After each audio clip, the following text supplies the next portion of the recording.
ఈ చర్చల్లో పాల్గొనడానికి ముఖ్యమంత్రి గారు రమారమి 2 గంటలకి రిప్లై ఇస్తారు. ఆ విషయం తెలియజేస్తున్నాను. అంచేత మీ అందరినీ కోరేది అంటే భోజన విరామం అన్నది ప్రత్యేకంగా లేదు. భోజనాలు ఏర్పాటు చేశారు. అంచేత బ్యాచ్లకి వెళ్ళి భోజనం చేసి రావచ్చు. ఆ విరామంలో ముఖ్యమంత్రి గారు మాత్రం 2 గంటలకి సుమారు రిప్లై ఇస్తారు కాబట్టి అందరూ కూడా ఉండాలి అని చెప్పి ఇప్పుడు రెడ్డప్ప గారి మాధవి గారు మాట్లాడవలసిన కోరుతున్నాను. ధన్యవాదాలు అధ్యక్ష. ఉభయ సభల సంయుక్త సమావేశాన్ని ఉద్దేశించి గౌరవ గవర్నర్ గారి చేసిన ప్రసంగానికి ధన్యవాదాలు తెలియజేసే అంశంపై 16వ శాసనసభకు తొలిసారి ఎన్నికైన నాకు మాట్లాడే అవకాశం ఇచ్చిన గౌరవులైన సభ అధ్యక్షులైన మీకు, అలాగనే తెలుగుదేశం పార్టీ జాతీయ అధ్యక్షులు మాన్యశ్రీ నవ్యాంధ్రప్రదేశ్ నిర్మాత అయిన మాన్యశ్రీ చంద్రబాబు నాయుడు గారికి, అలాగనే నన్ను ముఖ్యంగా ప్రోత్సహించి నా వెనక ఉండి నా గెలుపుకు కారణమైన పోలిట్ బ్యూరో సభ్యులు శ్రీనివాస్ రెడ్డి గారికి, అలాగనే సహచర తెలుగుదేశ, జనసేన, బీజేపీ కూటమి సభ్యులకి నా హృదయపూర్వక ధన్యవాదాలు తెలియజేసుకుంటున్నాను. అలాగనే కడప నియోజకవర్గంలో ఒక మహిళగా నన్ను ఆదరించి నాకు సంపూర్ణ మద్దతు తెలిపి నన్ను గెలిపించడానికి కారణమైన కడప నియోజకవర్గ ప్రజానీకానికి కూడా ధన్యవాదాలు తెలియజేసుకుంటున్నాను. అధ్యక్ష, గవర్నర్ గారి ప్రసంగాన్ని ఒక్కసారి కూలంకుషంగా పరిశీలించినట్లయితే ప్రసంగం మొత్తం కూడా ఆంధ్రప్రదేశ్ రాష్ట్రంలో ప్రస్తుతం ఉన్న వాస్తవ పరిస్థితులకు అద్దం పడుతూ ప్రజల ఆశయాలు, ఆశలు, ఆకాంక్షలకు, ఆలోచనలకు, పాలకుల పనితీరుకు నిదర్శనంగా భావించడంతో పాటు గత 5 సంవత్సరాల పాలనా కాలంలో జరిగిన వైఫల్యాలను, విధ్వంసాలను స్పష్టంగా విశ్లేషించడం ద్వారా జరిగింది. ఈ రోజున మన రాష్ట్రంలో ఏర్పడిన ఈ క్లిష్ట పరిస్థితులకు, అనుకూల పరిస్థితులకు కారణాలన్నింటిలో తెలపడం జరిగింది. ప్రస్తుతం మన రాష్ట్రంలో సహజ వనరులకు, మానవ వనరులకు కొరత లేదు, కానీ ఆర్థిక వనరులకు తీవ్ర కొరత ఉన్నది. ఈ క్లిష్ట పరిస్థితుల నుండి రాష్ట్రాన్ని గట్టెక్కించే నాయకత్వ ఆవశ్యకతను గుర్తించి కూటమికి ఇంతటి ఘన విజయాన్ని కట్టబెట్టిన విఘ్నులైన ఆంధ్రప్రదేశ్ ప్రజలకు ఈ సభాముఖంగా శిరస్సు వంచి కృతజ్ఞతలు తెలియజేసుకుంటున్నాను. అధ్యక్ష, మనం పరిశీలించినట్లయితే గత 5 సంవత్సరాల పాలనా కాలంలో విధ్వంసంతో మొదలై సహజ వనరుల దోపిడీ, అరాచక శక్తుల వికృత రూపం దాల్చడం, పేదల భూముల ఆక్రమణతో కొనసాగింది. అధ్యక్ష, నవ్యాంధ్ర నిర్మాణానికై 2014-19 మధ్యకాలంలో పడిన అభివృద్ధి అడుగులను 2019-24 మధ్యంలో విధ్వంసం చేయడం మనం చూసాం. దీని ఫలితం మన భవిష్యత్తు తరాలు కూడా అనుభవించే పరిస్థితి తీసుకొచ్చారు గత ప్రభుత్వ పాలకులు.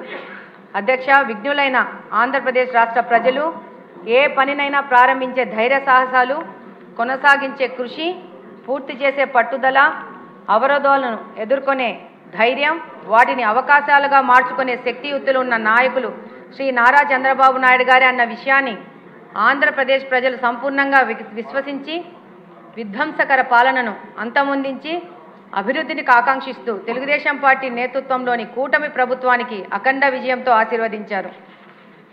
అధ్యక్ష, రాష్ట్ర విభజన అనంతరం 16,000 కోట్ల ఆర్థిక లోటు మరియు 12 మిలియన్ యూనిట్ల విద్యుత్ కొరత ఏర్పడిన నవ్యాంధ్రప్రదేశ్కు కరెంటు లేనిదే పరిశ్రమలు రావని గుర్తించి 2014లో అధికారంలోకి వచ్చిన కొద్ది మాసాలలోనే భారతదేశంలోని నిరంతర నాణ్యమైన విద్యుత్తును సరఫరా చేసే మొట్టమొదటి 3 రాష్ట్రాలతో ఆంధ్రప్రదేశ్ను జత చేసి కరెంటు కొరత లేకుండా చేసిన సమర్థులు మన నాయకులు శ్రీ నారా చంద్రబాబు నాయుడు గారు.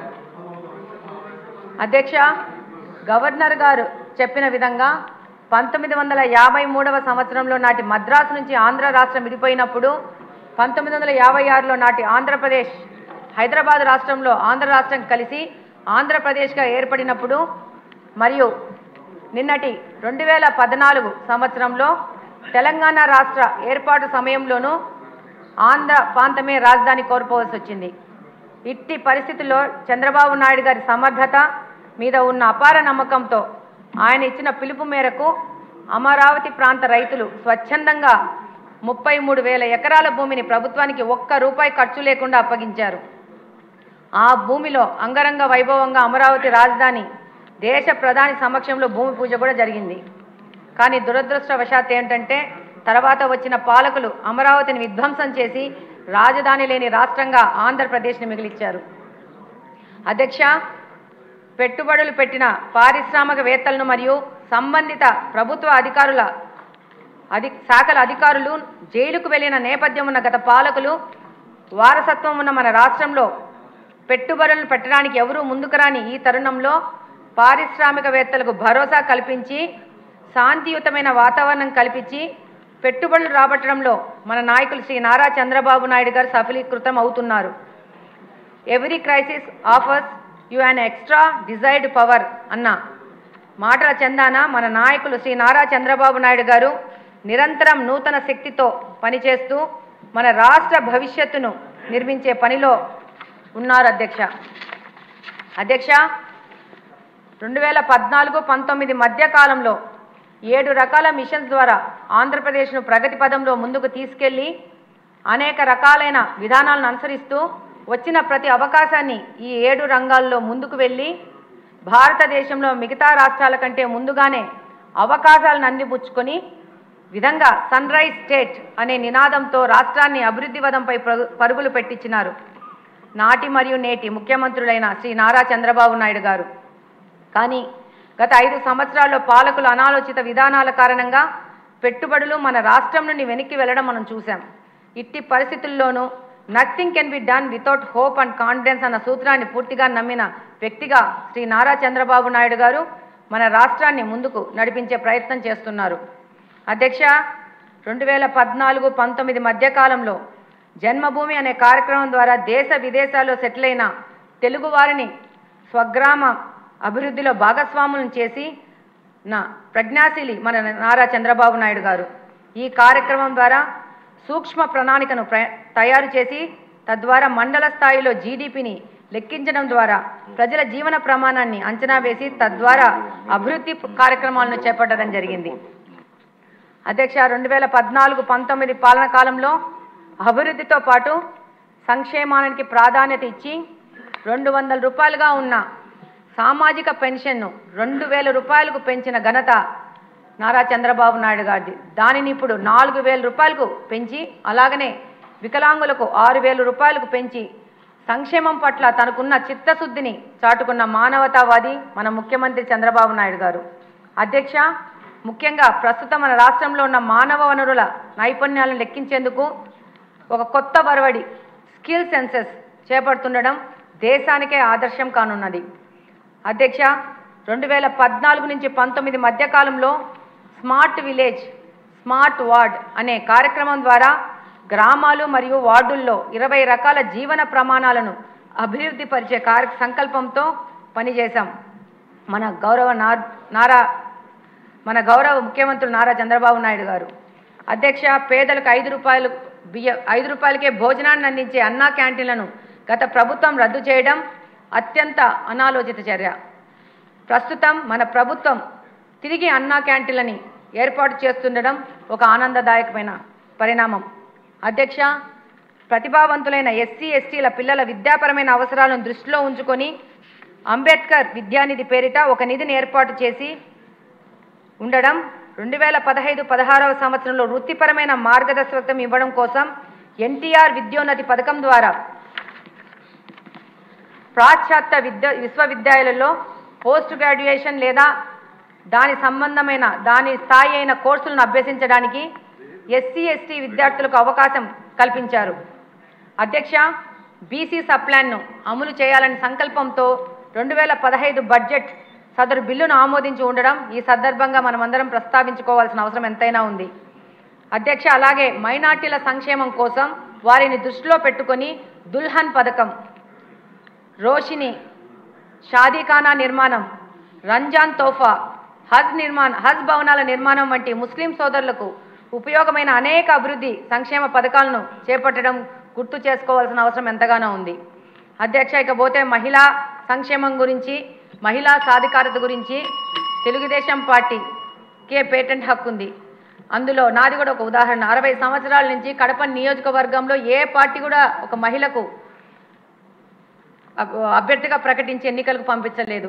నారా చంద్రబాబు నాయుడు గారు ఇది గుర్తించి నన్ను ప్రోత్సహించి ఈరోజు మీ ముందుకు వచ్చి ఇది మాట్లాడడానికి అవకాశం కల్పించినారు. ఈ ఘనత నారా చంద్రబాబు నాయుడు గారిదే.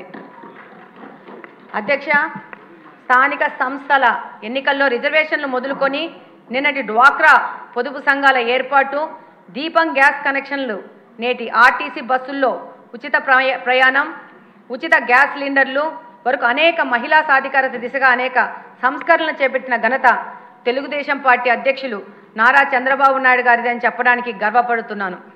ఈరోజు ఈ వాస్తవాలన్నీ గవర్నర్ గారు తన ప్రసంగంలో మరొక్కసారి తెలియజేస్తున్నందుకు ధన్యవాదాలు తెలియజేసుకుంటున్నాను. నాకు ఈ అవకాశం కల్పించిన ఈ సభలోని సభ్యులందరికీ, అధ్యక్షుల గారికి, మన నాయకులకు అందరికీ పేరు పేరున ధన్యవాదాలు తెలియజేసుకుంటాను. ధన్యవాదాలు అధ్యక్ష. తర్వాత ఆదినారాయణ రెడ్డి గారు.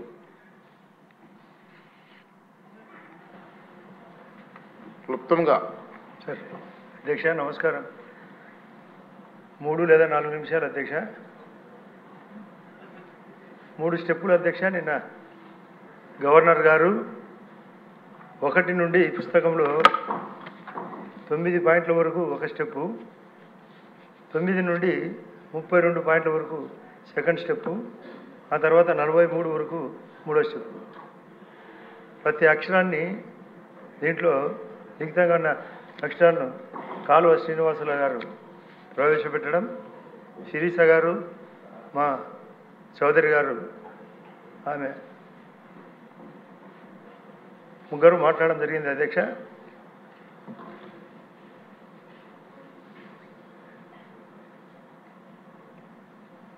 ఒకే పాయింట్ అధ్యక్ష. నిన్న 1 నుండి 9 పాయింట్లు మాట్లాడే వరకు వాళ్ళు అక్కడ కూర్చున్నారు, కొందరు ఇక్కడికి వచ్చారు. ఆ తర్వాత వాళ్ళ పాయింట్లు స్టార్ట్ చేస్తానే పారిపోయినారు. అసలైంది కథ అక్కడే ఉంది. అది కృష్ణ పాండవ్యంలో కృష్ణుడు రాయబారం జరిపేంత వరకు ఒక విధంగా ఉన్నారు. బంధించేటప్పుడు ఆయన చెప్పినాడు ఇది తగున అధ్యక్ష అని. ఇది వాళ్ళకు నిన్న తగున అధ్యక్ష వాళ్ళు చేసే పని. వాళ్ళ యొక్క విధ్వంసం చెప్పేటప్పుడు ఇక్కడ ఉంటే అవమానం జరుగుతుందనే వాళ్ళు పారిపోయినది. మీరు కూడా ఒకటే అధ్యక్ష, మీరు దండం పెడతారు, దండించాలి కూడా వాళ్ళను సభకు రమ్మనాలి. పరిగెత్తే కుదరదు. ఎన్నో అరాచకాలు చేశారు.